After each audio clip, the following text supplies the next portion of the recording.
Hi, I'm Caitlin, and this is Book Chats. Today's Top 5 Wednesday is Top 5 Books That Made You Think.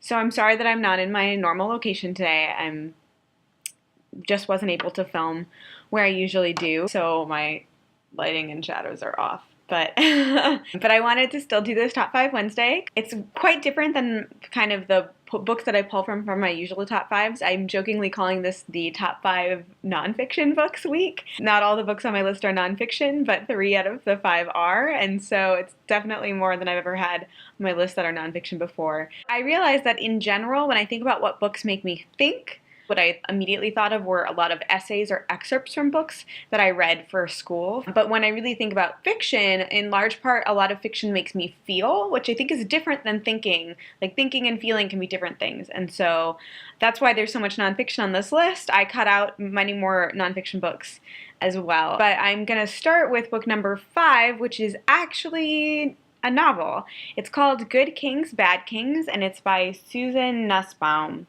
It's an adult novel, but it is set in a youth home it's for children who are considered like by the state to need extra assistance. And it's kind of about the system of like mental health and also physical impairment patients and the way that the system is designed and whether or not that's actually what it should be like. And then going along, it follows several of the characters who are teens who live in this home, and then it also follows a woman who like works for this home but is a disabled adult, the activism that the problems that she sees when she comes into the situation, and then some of the adults who work there and like just various things. It's really difficult to explain, but well, it's difficult for me to explain because I'm terrible at explaining things. I apologize. But what made me really think about this novel, and actually I think if you look on Goodreads, I don't think I've ever rated this novel because it was kind of difficult to read in that when I read it, I thought, crap, this is actually very real. Like, this is fiction, but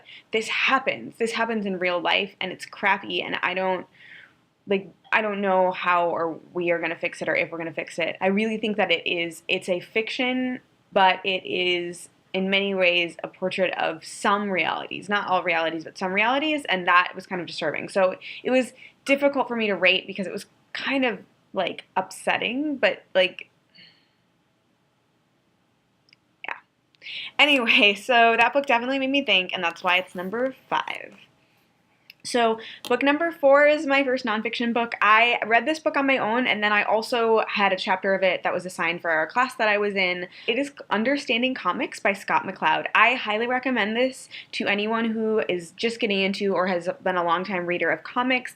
He basically picks apart and talks about the ways that comics or graphic novels are their own art form and their own type of storytelling, how they differ from a written novel or maybe TV or cinema, and how they play with space and time and just different things on the page. Each chapter has a different thing. He also talks about how pictures can be icons or can be realistic, and how like drawings can really replicate the world or symbolize the world. It's a really, really great text, and it's written as a comic book. So it's a comic book about comic book form. Book number 3, it's my second and last novel in this top 5, and it's The Giver by Lois Lowry. It is thought of as one of the early YA dystopians. It came out in the mid-90s. It was assigned reading in my 7th grade class, and the funny thing is I actually didn't like this book that much, although I really enjoy its companion, and I think it's a really important book. Like, I just personally, it wasn't my cup of tea in 7th grade, but it really makes you think. Okay,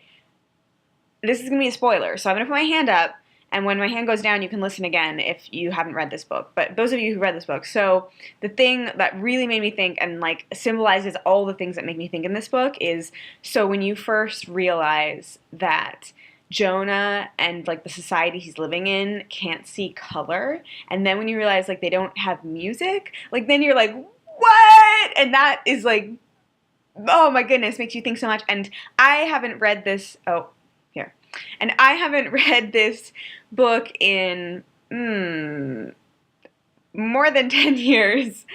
And I still think about this book and the things that happen in it. Number 2 is actually Behind the Beautiful Forevers by Catherine Bu. So it's narrative nonfiction, and it's a look at one specific slum in Mumbai, India, and kind of over a 2-year period what the people and culture and situations in that slum are like.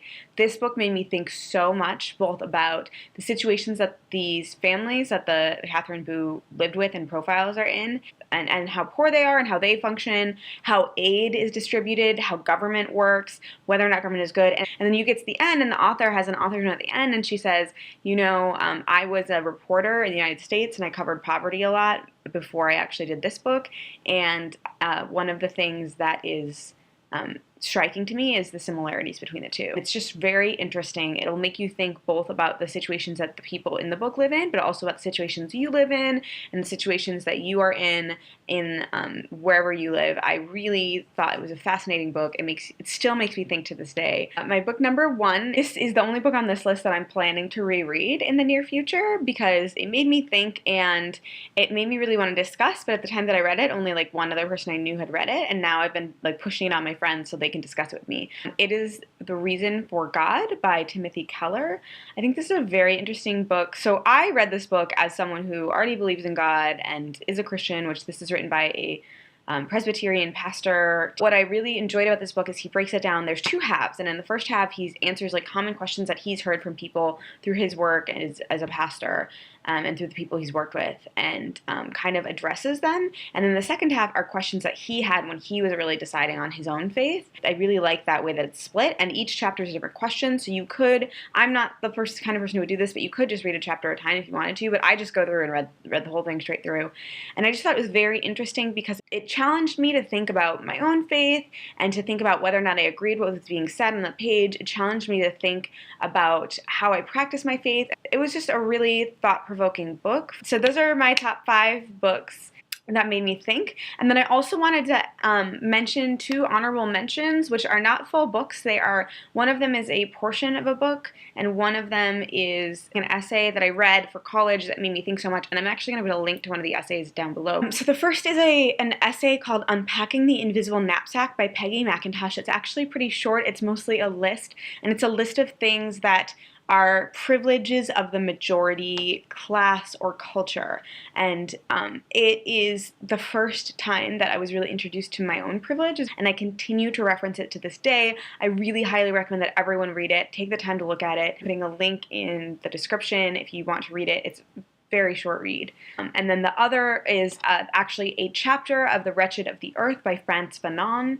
I actually have this book and I intend to read the whole thing at some point, but I read the first chapter and watched a film as part of my transnational cinema class. We actually read the first bit, which is called On Violence. We paired it with the film The Battle of Algiers, both of which I highly recommend. It really shaped the discussion that I was able to have about that film and the ways that I thought about and perceived that film, and also the ways that I've thought about some recent conflicts in the world. And I thought that even though it was an older piece of writing, it was very relevant today. But yeah, those are my top 5 books that have made me think. I would love to hear what your top 5 books that made you think are, what they made you think about, whether or not you still discuss them with people. I would love your recommendations on this topic. I just love thinking and talking about books. Clearly, that's why I'm talking to you about books. I would love your comments below. Thanks for watching.